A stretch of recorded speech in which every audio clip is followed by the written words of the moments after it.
Bonjour les filles, j'espère que vous allez bien aujourd'hui. Alors pour commencer cette journée, on va faire un gâteau connu et reconnu. Il est long, les étapes sont minutieuses.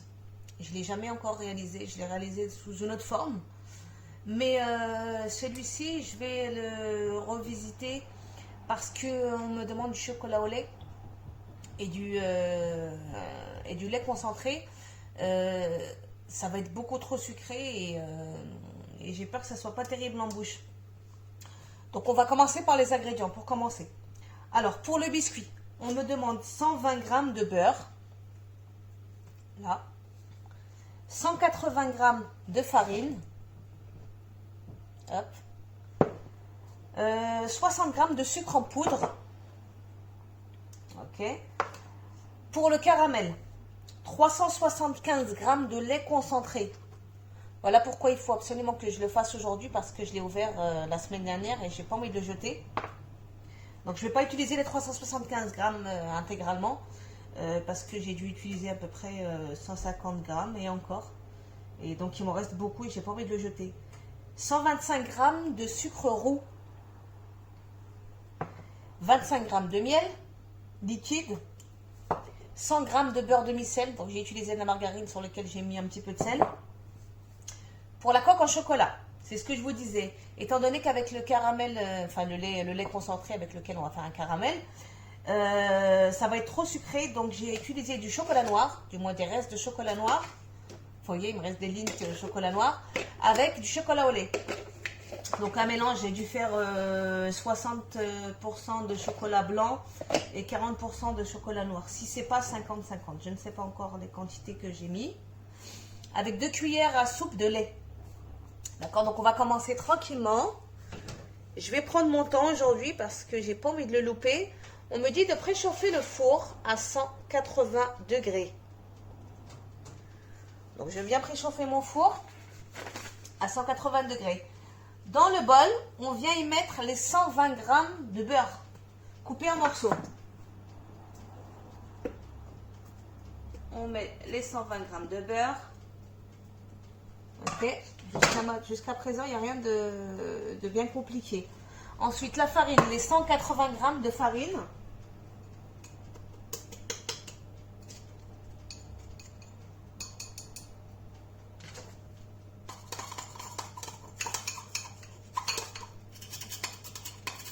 Habituellement, je ne respecte pas à la lettre les dosages.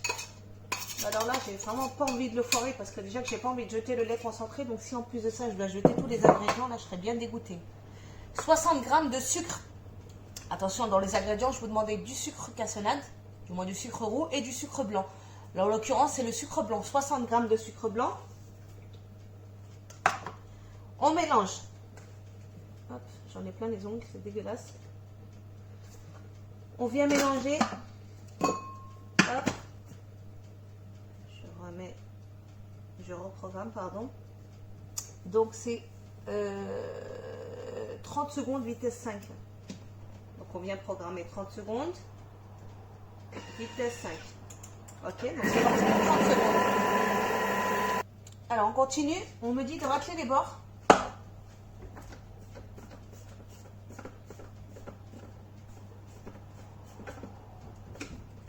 Voilà.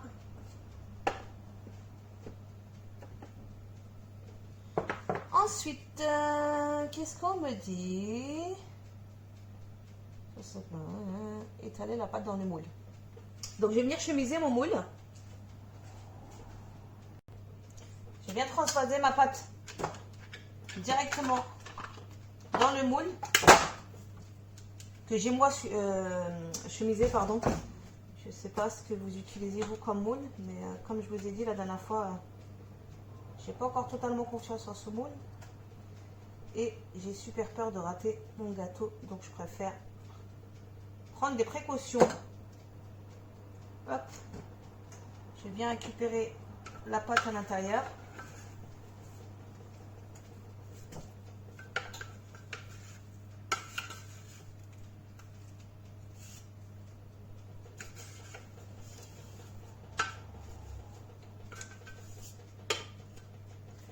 attention pour le biscuit, c'est un biscuit vraiment friable.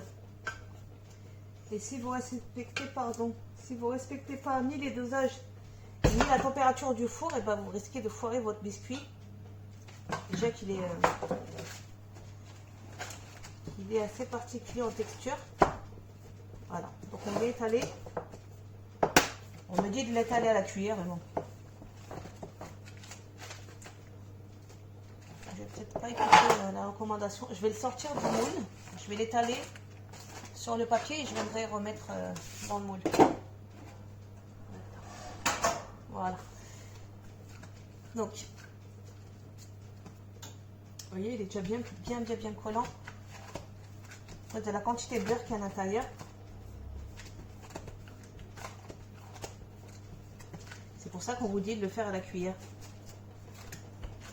Mais moi, vu que je suis bête et indisciplinée, je choisis l'option galère. Donc, je mets le rouleau. Et encore une fois, vu que je n'écoute pas, et ben je galère. Donc on étale. On essaie de bien respecter la taille du moule. Parce qu'après, non seulement vous n'aurez pas une cuisson uniforme, et en plus, il ne sera pas terrible. Voilà. Alors, j'ai étalé mon gâteau, enfin mon biscuit, pardon. J'ai essayé tant bien que mal d'en mettre un petit peu partout dans le moule. Je vais bien remonter sur les bords. Du moins, je vais bien étaler la préparation sur les bords pour qu'il ait, pour que lorsque je vais faire couler le caramel à l'intérieur, pour qu'il ait une belle forme. Parce qu'autrement, vous allez vous retrouver avec des trous et le risque le problème qui peut se poser, c'est que le caramel va s'échapper sur les côtés. Et du coup, le caramel ne va pas prendre et vous allez vous retrouver avec du caramel partout. Voilà. Hop là. Ok. Donc c'est parti pour 30 minutes à 180 degrés.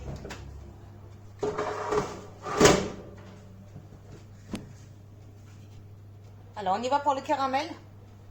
On me dit de mettre dans le bol que je viens de laver 180. J'espère qu'il n'a pas tourné, hein, parce qu'il y a des petits grains dessus. 175 g de lait concentré. Donc, je vais venir voir combien j'ai. Je pense que j'ai à peu près 250 g. Je ne sais pas exactement ce qu'il me reste dedans. Donc, je vais venir le peser. Mais bon, je ne vais rien changer aux autres dosages que je vais respecter, mis à part le lait que je vais garder que cette quantité en fait. Je ne vais pas en rajouter plus. Je vais peut-être réduire le sucre, je ne sais pas encore. Malgré que je l'ai déjà pesé, mais c'est pas grave. Mais...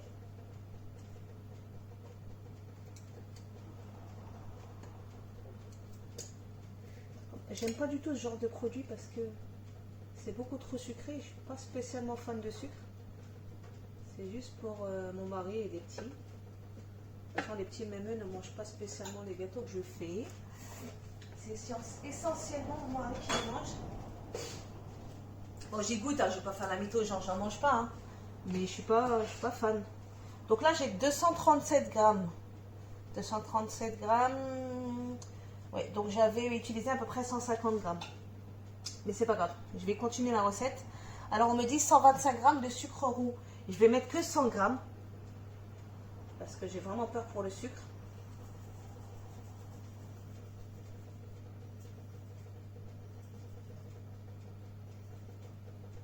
Voilà, j'arrête là. Je remettrai ça à sa place plus tard. 100 g de beurre demi-sel. Voilà. Hop. Je vais m'arrêter là pour le beurre, pareil. 25 g de miel. Je vais chercher mon truc, je pense que ça rentre dedans. Je vais prendre un petit couteau en plastique. Le miel. C'est ça, hein, je ne fasse pas de bêtises, ouais. 25 g de miel.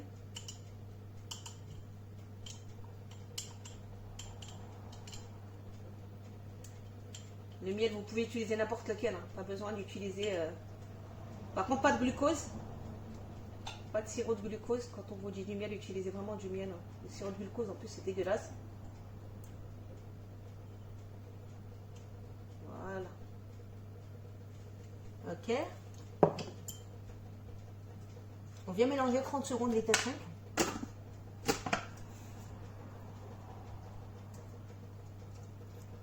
Je m'en suis mis partout dans les bûches. Donc, 30 secondes. Vitesse 5.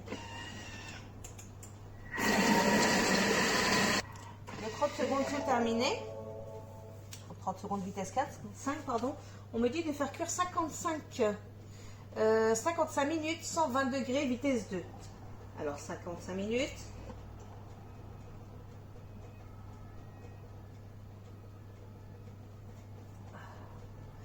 Combien de degrés? Je ne me rappelle plus. 120 degrés. Vitesse 2. On va retirer le petit couvercle. Et je vais venir mettre mon bazar anti-projection. Je vais l'arrêter parce que c'est pas comme ça qu'il se bloque. Voilà. Et vitesse 2. Ok, là c'est fermé. Hein. Donc c'est parti pour 55 minutes. Voilà, nos 55 minutes de cuisson du caramel sont terminées. Ensuite, on me dit mélanger 15 secondes vitesse 5. Ouais, 15 secondes vitesse 5. Je vous montre déjà ce que ça donne. Ça sent super bon. Donc voilà le caramel. Donc on va venir le mélanger. Je le ferme quand même. Je remets l'anti-projection. On va bien mélanger 15 secondes. Vitesse 5. Voilà. Ensuite, qu'est-ce qu'on m'a dit? De le verser sur le biscuit refroidi. Donc le biscuit a fini de cuire tout à l'heure. Je l'ai laissé refroidir dans le balcon parce que mon frigo est plein et que de toute façon les préparations chaudes, je ne les mets pas au frigo de peur de l'abîmer. Donc je vais aller le récupérer et j'arrive. Je vais éteindre ça déjà et je reviens. Alors mon biscuit a refroidi, je vais vous le montrer, je vais essayer de ne pas le casser. Donc voilà ce que ça donne. Ok. Donc le dessous est cuit également. Il sent super bon. Donc je pense qu'il est réussi. Mais je préfère pas m'avancer. J'ai l'impression qu'il a réduit en taille. Mais bon, c'est pas grave. De toute façon, le papier sulfurisé, ça va le garder bien serré. Donc on dit de verser la préparation du caramel sur le biscuit froid. Je viens récupérer mon caramel. Voilà ce que ça donne. Il est beau, hein, il est beau, il sent super bon. J'espère vraiment qu'il ne va pas être trop sucré. C'est ma principale inquiétude. Pour le reste, je ne fais pas spécialement de problème. Mis à part le chocolat. Vous savez très bien que j'ai du mal avec le chocolat blanc. Je n'arrive jamais à le faire fondre ni à avoir le résultat que je voudrais avoir. Donc on va venir, je vais d'abord racler les bords. Et je vais venir faire couler le caramel directement. Pour les fans de caramel, franchement, vous allez kiffer. Moi, je ne suis pas encore convaincue par le sucre du caramel. Je suis pas fan. J'espère que ça va donner un goût de Twix. Ça, s'il est bien figé, ça peut passer. Mais autrement, comme ça, chaud, non. Mais dans les McFlurry aussi, ça passe bien. Du caramel chaud avec des cacahuètes. Ça passe très bien. Donc on vient couler le caramel, on récupère tout. C'est dommage, je ne peux pas utiliser le mode turbo. J'aurais bien voulu dégager tout le caramel qui reste. Bon, je suis contente, au moins j'ai pu utiliser le lait concentré qui me restait. Il n'ira pas à la poubelle, c'est déjà ça. Et puis ce que j'aime bien aussi dans la quantité, c'est que c'est pas trop épais. Donc j'essaie d'en mettre un petit peu partout. Je vais descendre la caméra pour que vous puissiez voir. Je vais le mettre là. Voilà. Hop, donc je fais couler le caramel un petit peu partout en faisant attention de pas trop venir sur les bords parce que ça risque de couler en dessous du gâteau, du moins du biscuit. Hein. C'est pas un gâteau, c'est un biscuit. Voilà. J'ai l'impression que c'est un petit peu trop la quantité, mais bon, c'est pas grave. De toute façon, c'est fait, c'est fait. Voilà. Hop. Je vous montre ça de plus près. Voilà ce que ça donne. Ok. Donc, je vais venir le faire refroidir. Pareil, je vais le remettre au balcon parce que je n'ai plus pas au frigo. Et je vais laver le bol et on va finir avec le chocolat. Alors, on va venir pulvériser le chocolat. Donc, on me dit de pulvériser 200 g de chocolat. On va commencer par le chocolat noir. Et on va y ajouter le chocolat blanc. Avec pulvériser 10 secondes vitesse 9.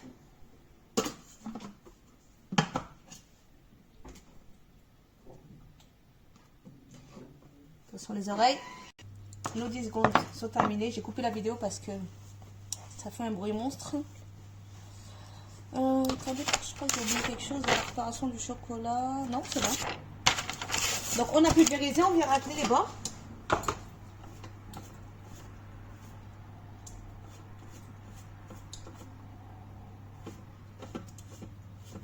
Voilà. Et on vient y rajouter 2 cuillères à soupe de lait.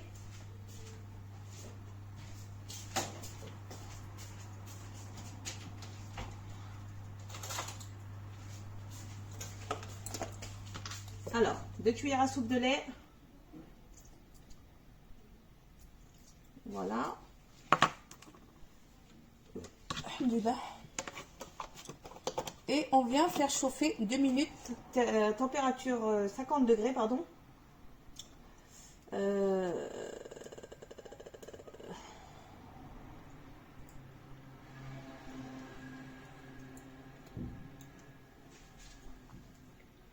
Non, mon programme.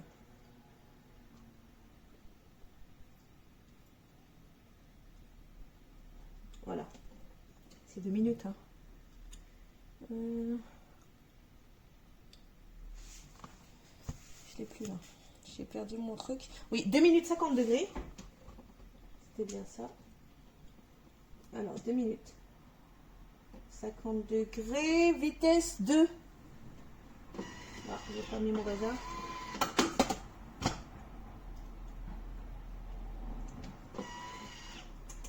Voilà, donc c'est parti pour 2 minutes. Voilà. Les 2 minutes sont terminées. Pour Danaï, puisqu'il y a des victimes qui se... Je pense que Gilles est au courant, il y a des victimes qui se sont réveillées là. Bon, il est encore bien épais, hein, je vais le remettre. C'est fou, mais la réaction qui est structurée. Moi, je voudrais revenir à ce que beaucoup de gens me demandent, et c'est votre attitude le soir. Vous quasiment vous acquiescez pour que la vidéo soit publiée en demandant quelques heures de répit. Vous saviez qu'il y avait un racket. Je vais le remettre à chauffer parce qu'il est vraiment encore épais. Hein. Vous savez, ils sont bons. Vous savez pourquoi il est épais comme ça? Parce que c'est le chocolat blanc qui est bien plus gras que le chocolat noir. Donc du coup, je vais peut-être rajouter un tout petit peu d'huile dedans.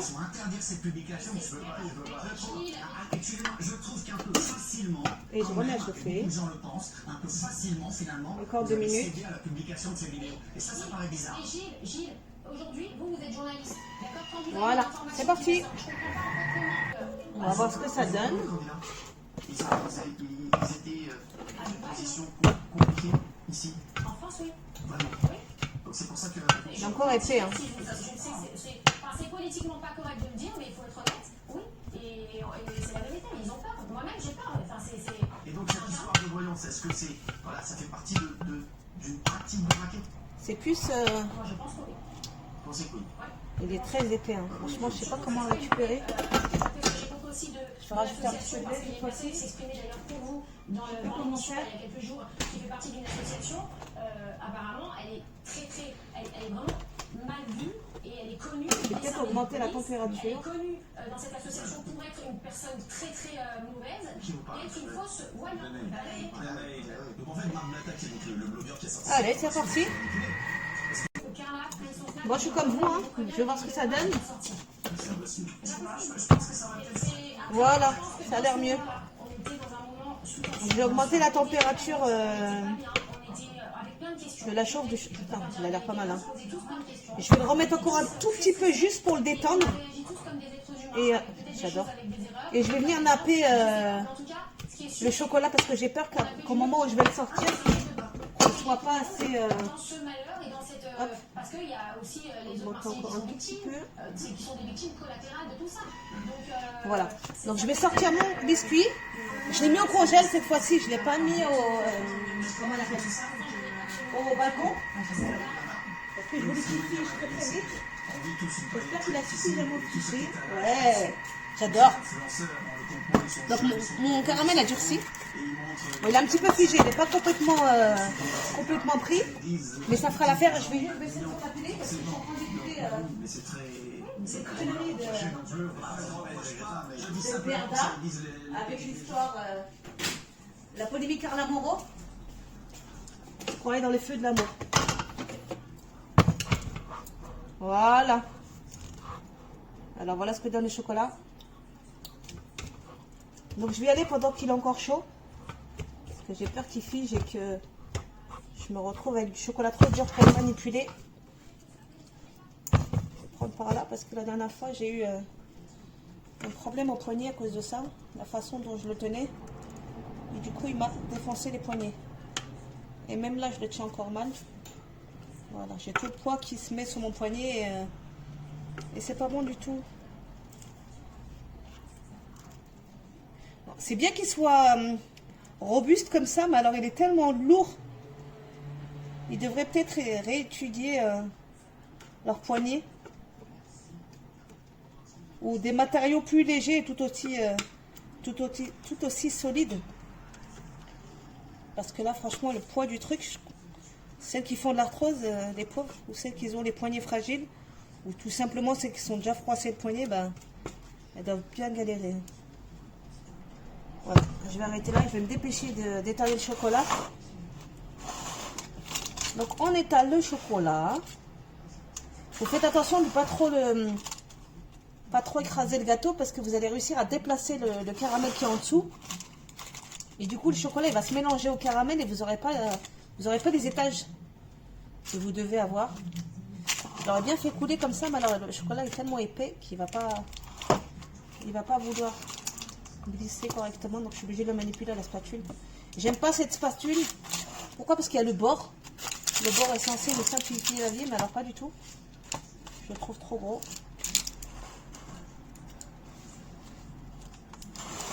Voilà. On essaie de le mettre un petit peu partout. Là par contre vous pouvez aller jusqu'au bord. Hein. C'est pas dérangeant, même si ça coule en bas. En fait comment dire? L'idée c'est de recouvrir tout le chocolat pour que le caramel puisse se retrouver enfermé dans le chocolat et dans le biscuit. Vous allez voir, quand il va figer, ça va faire plusieurs étages. Et après, une fois refroidi, vous le laissez bien refroidir au moins, je dis bien au moins, donc faut pas être pressé, hein, 12 heures. Donc pour moi, je vais le mettre un petit peu au congèle. Et après, tout à l'heure, je viendrai le mettre au frais. Pour pouvoir le déguster en fin d'après-midi.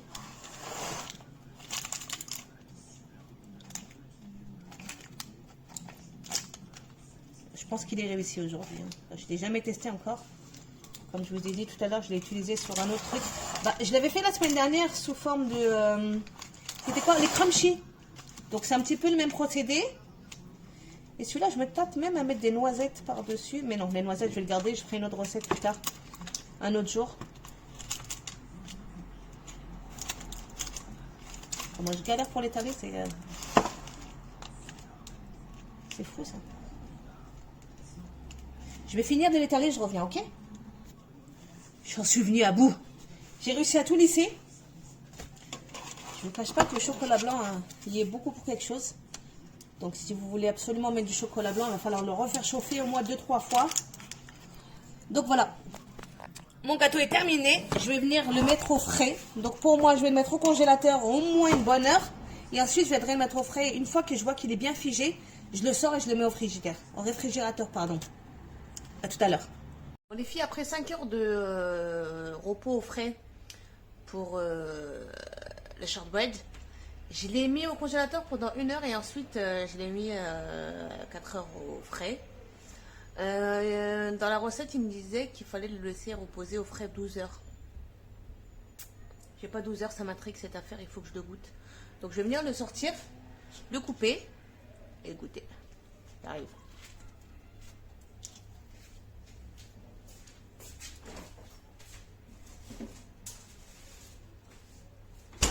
Alors, voilà la bête. Donc on va venir le découper.